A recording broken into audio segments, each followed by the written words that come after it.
வணக்கம் தாய்நாடு. கிளைகள் எங்கே படர்ந்தாலும் வேர் இங்கேதான்.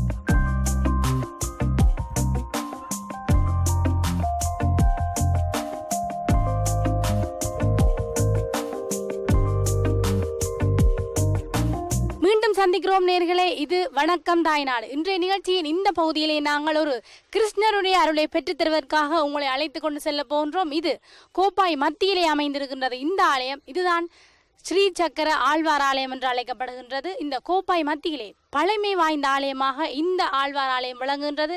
இந்த ஆழ்வார் ஆலயத்தினுடைய வரலாறுகளையும் இந்த ஆழ்வார் ஆலயத்தினுடைய சிறப்புகளையும் இன்றைய நிகழ்ச்சியிலே பார்க்கலாம் நேர்களே. வாருங்கள் எம்மை தொடர்ந்து.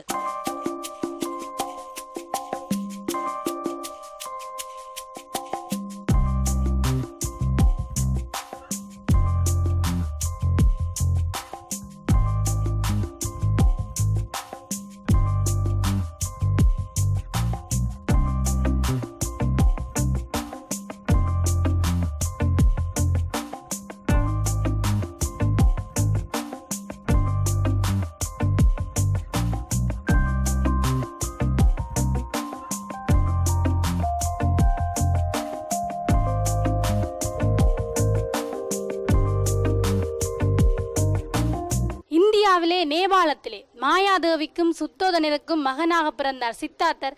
அவர் தன்னுடைய வாழ்வில் ஏற்பட்ட மூப்பு, பிணி, சாக்காடு என்ற 3 விடயங்களையும் கண்டு பயந்து தன்னுடைய இல்லற வாழ்க்கையிலிருந்து துறவர வாழ்க்கைக்குள் புகுந்தார். ஒரு நாள் அவர் நயரஞ்சன ஆற்றறையில் தியானத்தில் உட்கார்ந்திருந்த பொழுது அவருக்கு ஞான ஒளி உண்டாயிற்று. அன்றே அவர் புத்தரானார். தன்னுடைய முதலாவது உரையை 1000 பேருக்கு மத்தியிலே குஷிநகரிலே நிகழ்த்தியிருந்தார். தன்னுடைய 80வது வயதிலே முதலாவது உரையை நிகழ்த்திய அந்த இடத்திலே பரிநிர்வாணம் கூட அடைந்தார், அரச மரத்தடியில். இவ்வாறு செல்கிறது புத்தருடைய வரலாறு. ஒரு இந்து ஆலயத்திலே நின்று கொண்டு புத்தரை பற்றி குறிப்பிடுகின்றேன் சொல்லி சிலவளை நீங்கள் நினைக்கக்கூடும். நிச்சயமாக இந்த ஆலயத்தினுடைய ஆரம்பம், இந்த ஆலயத்தை ஆரம்பித்து வைத்தவர் கூட புத்தரை போல வாழ்ந்திருக்கின்றார். அதற்காக அவர் பௌத்த மதத்தை சார்ந்தவர் அல்ல, அவர் ஒரு கிறிஸ்தவ மதத்தை சார்ந்தவர். அவர் யார் என்பதைத்தான் நாங்கள் அடுத்து பார்க்க போன்றோம்.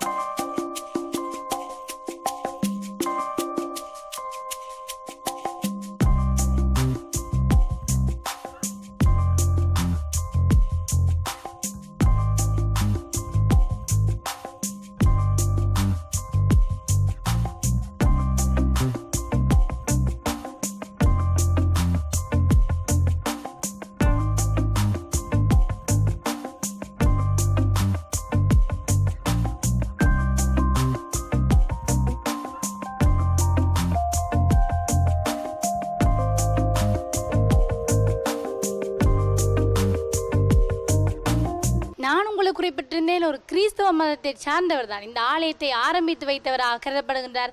அவருடைய சமாதியைத்தான் எனக்கு பின்னால் தற்பொழுது பார்த்து கொண்டிருக்கின்றீர்கள். அந்த 4 படங்களில் 2வதாக தென்படுகின்றவர் தான் சவியர் ஐயான்னு சொல்லப்படுகின்றவர். இவர் இந்தியாவை சேர்ந்தவர். இவரும் புத்தரை போல மூப்பு, பிணி, சாக்காடு இந்த 3 விடயங்களையும் கண்டு பயந்து ஒரு அரச மரத்தடியில் தியானத்தில் உட்கார்ந்திருந்த பொழுதுதான் அவருக்கு விஷ்ணுவினுடைய ஞான ஒளி கிடைக்கப்பெற்றது.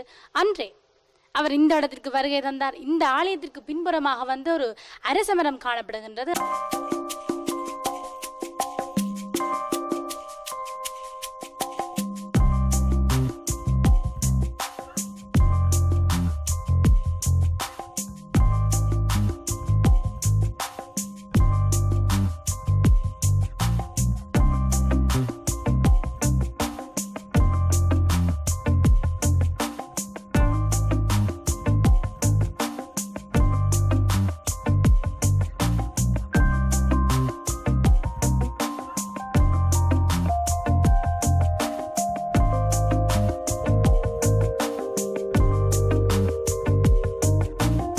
மரத்தின் கீழே இருந்துதான் அடியவர்களுக்கு பல விஷயங்களை தன்னுடைய உரையாக நிகழ்த்தினார். இந்த சவியருடைய சமாதி தான் இந்த இடத்திலே காணப்படுகின்றது. ஆரம்பத்திலே இந்த ஆலயம் ஒரு சிறிய கொட்டில்தான் காணப்பட்டிருந்தது. பிறகு இந்த ஊர் மக்கள், கோப்பாய் மத்தியைச் சேர்ந்த மக்களும் இன்னும் பல பெரியோர்களின் ஆதரவாலும் இந்த ஆலயம் இவ்வளவு பெரிதாக வளர்ச்சி அடைந்திருக்கின்றது. இந்த ஆலயத்தை சூழ அரச மரங்கள் தான் அதிகளவாக காணப்படுகின்றது. என்று சொன்னால் அவர் அரச மரத்தின் கீழே இருந்துதான் மக்களுக்கு நல்வாக்குகளை வழங்கியிருந்தபடியால் இந்த ஆலயத்தினுடைய தலவிருட்சமாகவும் இந்த அரச மரம் விளங்குகின்றது. இந்த ஆலயத்தை ஆரம்பித்து வைத்தவர் ஒரு கிறிஸ்தவ மதத்தவராக இருந்தாலும் கூட அவர் இறுதி வரைக்கும் மதம் மாறவில்லை. தன்னுடைய கிறிஸ்தவ மதத்தில் இருந்து கொண்டுதான் கிருஷ்ணனை வழிபட்டிருக்கிறார்.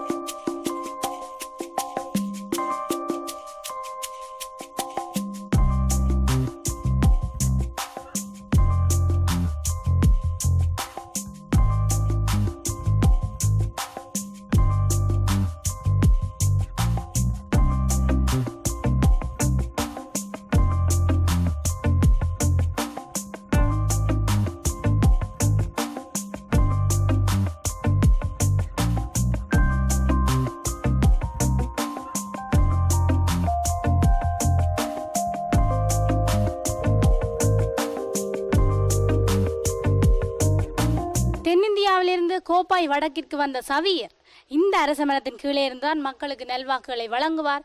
அவர் அடிக்கடி ஒரு விஷயத்தை குறிப்பிடுவார். முக்காடு போட்டு வணங்கினால் எக்காலமும் குறை வராது என்று அடிக்கடி மக்களுக்கு குறிப்பிட்டு கொண்டிருந்தாராம். அவர் குறிப்பிட்டபடியே இந்த ஆலயத்திலே இன்னும் ஒரு சிறப்பு கூட இருக்கின்றது. இந்த ஆலயத்திலே பூசை செய்பவராக இருந்தாலும் வணங்குபவராக இருந்தாலும் முக்காடு போட்டுக்கொண்டுதான் பூசையும் செய்ய வேண்டும், வணங்கவும் வேண்டும். இப்படியான ஒரு பழக்கம் இந்த ஆலயத்திலே இருந்து வருகிறது இன்று வரை.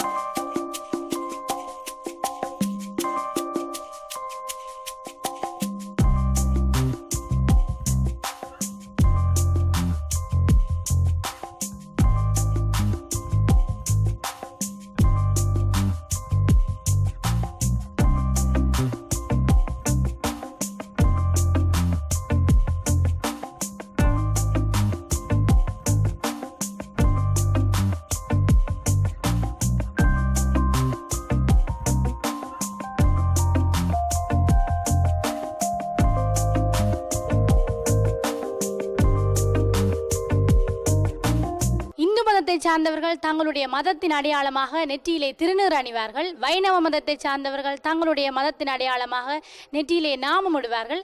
இந்த ஆலயத்திற்கு இன்னும் ஒரு சிறப்பு கூட இருக்கின்றது. அதை என்ன சொன்னால், வள்ளிபுர ஆழ்வார் ஆலயத்திலே இருக்கின்ற அண்மையிலே ஒரு ஆறொன்று இருக்கின்றது. இந்த ஆற்றங்கரையிலே ஒரு மண் திட்டி இருக்கின்றது. இந்த மண் திட்டியை தோண்டினால் அதற்கு கீழே நாமக்குழம்பு இருக்கின்றதா. அந்த நாமக்குழம்பில் இருந்துதான் இந்த ஆலயத்திற்கான நாமம் இடுவதற்கான குழம்பு கொண்டு வரப்படுகின்றது.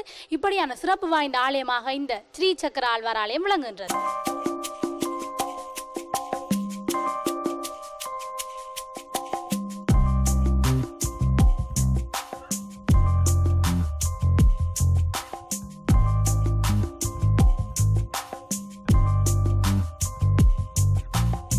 கோப்பாய் வடக்கிலே காணப்பட்ட ஸ்ரீ சக்கர ஆழ்வார் ஆலயத்தை பற்றிதான பல சிறப்பான தகவல்களை நிச்சயம் அறிந்திருப்பீர்கள் நம்புகின்றோம்.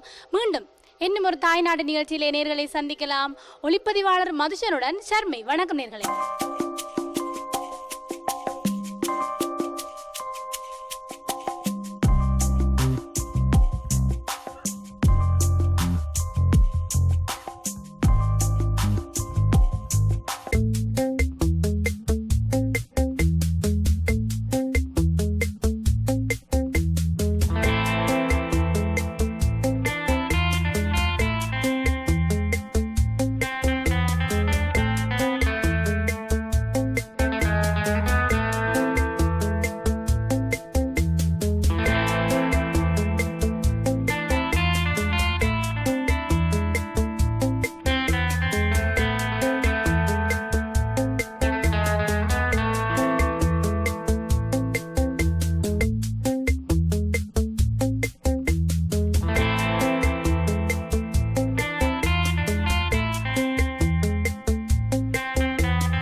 வணக்கம் தாய்நாடு.